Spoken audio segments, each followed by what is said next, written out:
10th class, ये आप लोगों का आज 1.2 का लेक्चर है। तो 1.2 में आप लोगों के पास क्वाड्रेटिक फार्मूला है और 1.2 में क्वाड्रेटिक फार्मूला के आप लोग डेरिवेशन देख सकते हैं कि जो standard form of quadratic equation है उसके ऊपर आपने ये फार्मूला ड्राइव करना है। और कैसे करोगे? कंप्लीटिंग स्क्वायर का मेथड लगा के, तो जो कि आप लोगों ने 1.1 में किया था कि जो standard form of quadratic equation है वो ax² plus bx plus c equals to 0 है। और यहाँ पर आप कंप्लीटिंग स्क्वायर का मेथड कैसे लगाते हैं? सबसे पहले आप x² का जो कोफिशिएंट है उससे दोनों तरफ डिवाइड करते हो और फिर कांस्टेंट को दूसरी साइड पे ले जाते हो।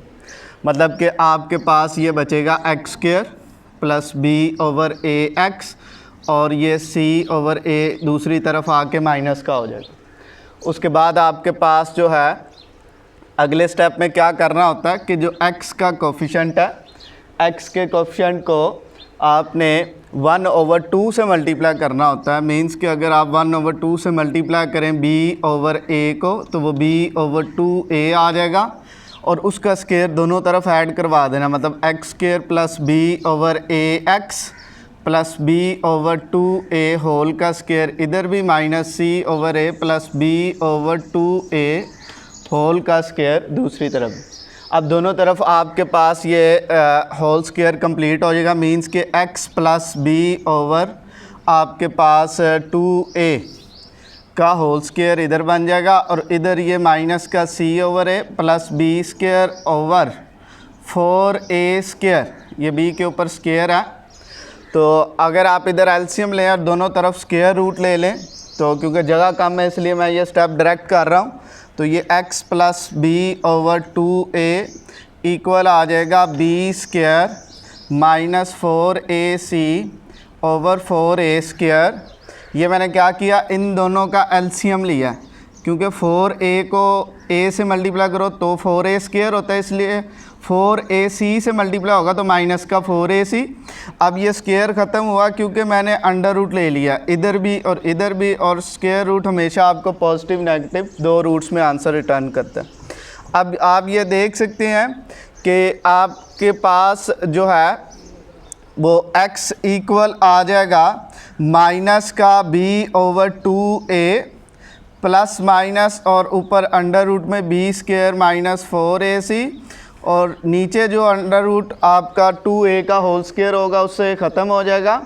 और जब आप एलसीएम लेंगे तो ये आपके पास जो है वो x सॉल्यूशन सेट की शक्ल में माइनस का b प्लस माइनस का under root b² minus 4ac over 2a, ये आपके पास क्वाड्रेटिक फार्मूला बन जाएगा। मींस कि अब जब भी हम किसी इक्वेशन को इस एक्सरसाइज में सॉल्व करेंगे तो हमारे पास हमने हमेशा इस फार्मूले को यूज़ करना है।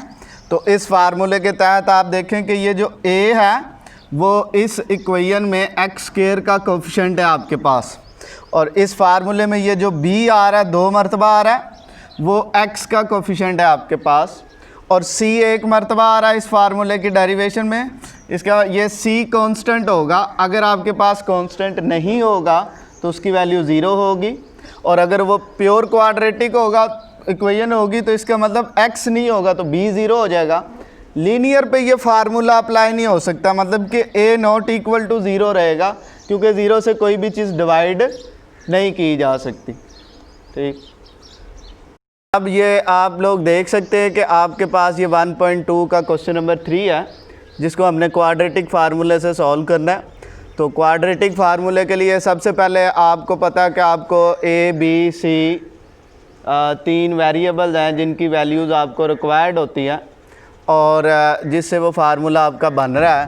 तो जब आप इसका सॉल्यूशन फाइंड करेंगे तो आप इसमें देख सकते हैं कि a की वैल्यू यहाँ पर √3 है क्योंकि वो x² के साथ है। आपको बताया था कि जो x² का कोफिशिएंट होगा वो a कहलाएगा और x का कोफिशिएंट जो है वो b होगा। मींस के यहाँ पर b की वैल्यू 1 है और कांस्टेंट c होगा, मतलब कि c की वैल्यू 4√3। और ये गलत है। बहुत सारे बच्चे ऐसे करते हैं और ये क्वेश्चन इंपॉर्टेंट भी और वो बोर्ड में भी गलत कर आते हैं। असल में सबसे पहले क्वाड्रेटिक फार्मूला लगाने के लिए ज़रूरी है कि जो दिया गया क्वेश्चन है वो स्टैंडर्ड फॉर्म में हो। स्टैंडर्ड फॉर्म से मुराद कि x square with coefficient, x with coefficient और कांस्टेंट, तीनों चीज़ें इक्वल के एक तरफ रहनी चाहिए। चाहे वो लेफ़्ट साइड पे लिख लें आप लोग, चाहे वो राइट साइड पे लिख लें, क्योंकि जब तक तीनों चीज़ें एक तरफ नहीं होंगी आप उसका साइन गलत कर सकते हो और एक साइन आपका पूरा सवाल गलत कर देगा। और यहाँ पे अब आप देख सकते हैं कि सबसे पहले मुझे इसकी स्टैंडर्ड फॉर्म बनानी पड़ेगी। अगर मैं इसका सोल्यूशन फाइंड करना चाह रहा हूँ तो इसको प्रॉपरली अरेंज करना पड़ेगा। मीन्स के √3x² प्लस x और ये 4√3 कांस्टेंट, उधर दूसरी तरफ ये प्लस का राइट से जब लेफ़्ट मूव करेगा तो माइनस में चला जाएगा प्लस वाला साइन। तो आप देखें कि पिछली मरतबा जब हमने इसे किया था तो आपके पास जो था वो बेसिकली ये प्लस ही काउंट हो रहा था, क्योंकि आपने इसे अरेंज नहीं किया, ये इक्वल के दूसरी तरफ लिखा हुआ था, आपने ऐसे ही लिख लिया। अब हम यहाँ से वैल्यू निकाल सकते हैं कि a की वैल्यू √3 है, b की वैल्यू 1 है और c जो कांस्टेंट है वो -4√3 है। ये वो गलती है जिसने आपका पूरा सवाल गलत करवा देना था। अब आप देखें कि इसके बाद फार्मूला है कि bye putting value of ABC in quadratic formula, तो रेफरेंसिंग लगा के लिंक्स आपने इसको प्रॉपर नीट एंड क्लीन करना। यहाँ पे मैं तो जगह की शॉर्टेज की वजह से यहाँ पर रेफरेंस लिंक नहीं लगा रहा हूँ।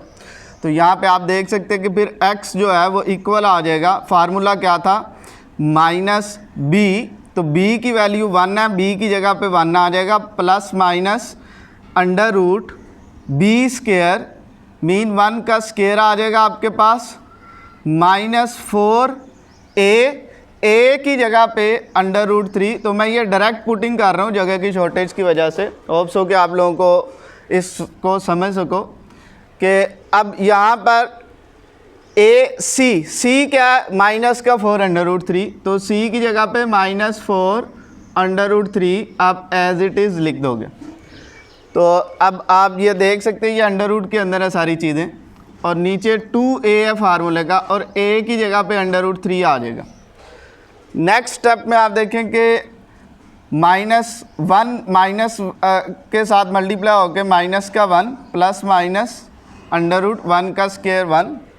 अब ये दो चीज़ें मल्टीप्लाई हो रही हैं, पहले तो ये माइनस का साइन माइनस के साइन से मल्टीप्लाई होगा तो प्लस हो जाएगा, 4 से 4 मल्टीप्लाई होगा, ये 4 इस 4 से तो 16 आ जाएगा। √3 से मल्टीप्लाई होगा तो असल में वो √3 का स्क्वायर बन जाएगा, स्क्वायर से अंडर रूट कैंसिल हो जाएगा और नीचे आपके पास 2√3 बचेगा। तो असल में इससे पहले एक स्टेप था कि पहले आप फार्मूला लिखते by using quadratic formula, as we know that x is equals to -b plus minus √b² -4ac over 2a। उसके बाद अगला एक लिंक आता है by putting value of ABC in above quadratic formula. तो फिर ये स्टेप आना था, मैंने वो दोनों स्टेप यहाँ पे छोड़ दिए हैं। मैं उम्मीद करता हूँ कि आप लोग जब अपना घर से मिली हुई असाइनमेंट का काम करेंगे तो उसमें ये स्टेप नहीं छोड़ेंगे आप लोग, क्योंकि बोर्ड में ये चीज़ें बहुत मैटर करती हैं।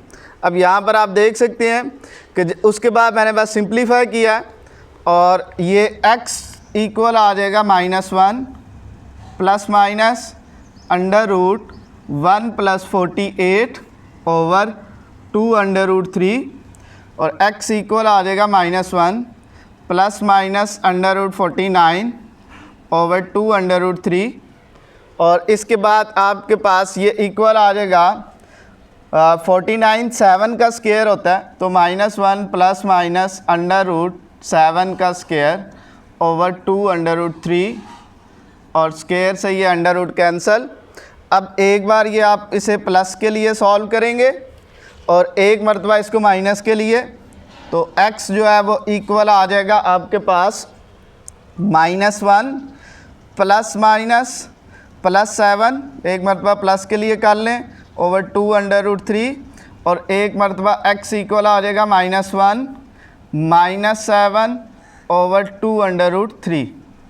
तो ये आपके पास आ जाएगा 6, x इज़ इक्वल्स टू 6/2√3 और ये आप कट के 2 1 दा 2 3 दा, तो आपके पास ये बचेगा 3/3√3 और इसी तरीके से x इधर इक्वल आएगा -8/2√3 कैंसिल होकर 2 1 दा 4 दा और ये इक्वल आ जाएगा -4/√3। अच्छा, तो अब आप ये देख सकते हैं कि जब आपने इसका आंसर लिखना है इसको सॉल्व करने के बाद, तो ये यहाँ तक भी आंसर ठीक है, लेकिन इसमें रैशनलाइजेशन हो सकती है। मींस के ये जो आपके पास नीचे √3 आ रहा है, ये ख़त्म हो के ऊपर चला जाए या नीचे से ख़त्म हो जाए। और अगर आंसर के आपके दो आंसर निकल रहे हैं, जैसे 3/√3 और -4/√3, तो या तो ये अंडर रूट अगर एक में डिनोमिनेटर में एग्जिस्ट कर रहा है तो दूसरे में भी डिनोमिनेटर में रहना चाहिए, जैसे इधर आपको नज़र आ रहा है। या फिर जब आप इसकी रैशनलाइजेशन करेंगे तो फिर ये दोनों में ऊपर जाना चाहिए। मींस के इसकी रैशनलाइजेशन कैसे हो सकती है, यही स्टेप आपका आगे किस में चला जाएगा कि ये जो x इक्वल है, अब इसके दो तरीके हैं कि x इक्वल है 3/√3। ये 9th क्लास में आप लोगों ने पढ़ा था कि रैशनलाइजेशन आप सर्ट की कैसे करते हैं कि √3 से मल्टीप्लाई डिवाइड कर दें, तो ये आपके पास आ जाएगा x इक्वल्स टू 3/√3 ओवर √3 का स्क्वायर, और स्क्वायर से ये कैंसल और x 3/√3 ओवर आपके पास 3 बचेगा, 3 से 3 कैंसल और x √3 आएगा आपके पास। इसका एक और मेथड है, सेकंड मेथड अगर इसी के लिए मैं लगाऊं तो ये x इक्वल्स टू 3/√3 है। तो अगर एक चीज़ पे अंडर रूट और स्क्वायर इकट्ठा लिया जाए तो कोई फ़र्क नहीं पड़ता। मतलब कि अगर आप ऐसा करें कि इस 3 पे अंडर रूट भी ले लें और साथ स्क्वायर भी ले लें, तो स्क्वायर और अंडर रूट एक दूसरे के अल्टरनेट है। ओरिजिनल जो क्वेश्चन है उस पर कोई फ़र्क नहीं पड़ेगा उसकी किसी भी वैल्यू के ऊपर। तो ये अब यहाँ पे कैंसिल होगा, स्क्वायर से 1 बचेगा, इधर 1 और x इक्वल आ जाएगा √3। देखिए ये प्रोसीजर के बाद भी √3 और यहाँ पे भी आप इसे फॉलो कर लें, आप इसे फॉलो कर लें, ये आपकी मर्ज़ी है। इसी तरीके से आपके पास ये दूसरी साइड ऊपर जाएगी सॉल्व होने के लिए, और जब ये दूसरी साइड जाएगी तो दूसरी साइड में हमारे पास जो x था वो इक्वल आया -4/√3 के। तो यहाँ पर रैशनलाइजेशन √3 ही है, जिससे ऊपर भी और नीचे भी मल्टीप्लाई, और ये -4/√3 और नीचे आपके पास √3 का स्क्वायर बन जाएगा, स्क्वायर से कैंसल और x इक्वल आ जाएगा -4/3√3। तो आप देखें कि अगर आपके पास यहाँ पे आंसर आता तो सॉल्यूशन सेट में ये दो वैल्यू जानी थी, लेकिन आपकी बुक में क्योंकि ये सर्ट को हमेशा डिनोमिनेटर से रैशनलाइज किया जाता है, जैसे कॉम्प्लेक्स नंबर है योटा को ख़त्म किया जाता है, इसी तरीके से सर्ट को भी ख़त्म किया जाता है, इसलिए रैशनलाइजेशन जो है वो ज़रूरी है। तो इसका जो फिर आपके पास यहाँ से देखें x √3 है और x जो है वो -4/3√3 है। तो इन द एंड जब आपने इसका सॉल्यूशन सेट बनाना है तो सॉल्यूशन सेट ऑफ x आपने लिखना इक्वल्स टू कर्ली ब्रैकेट्स, और सीक्वेंस रखेंगे तो ज़्यादा अच्छी बात है, वरना जैसे मर्जी नेगेटिव वैल्यू छोटी होती है तो -4/3√3 आ जाएगा और √3 ये आपका आंसर आ जाएगा। तो आप लोगों ने फर्स्ट 5 क्वेश्चंस 1.2 के जो है वो करने हैं इससे practice. Thank you very much.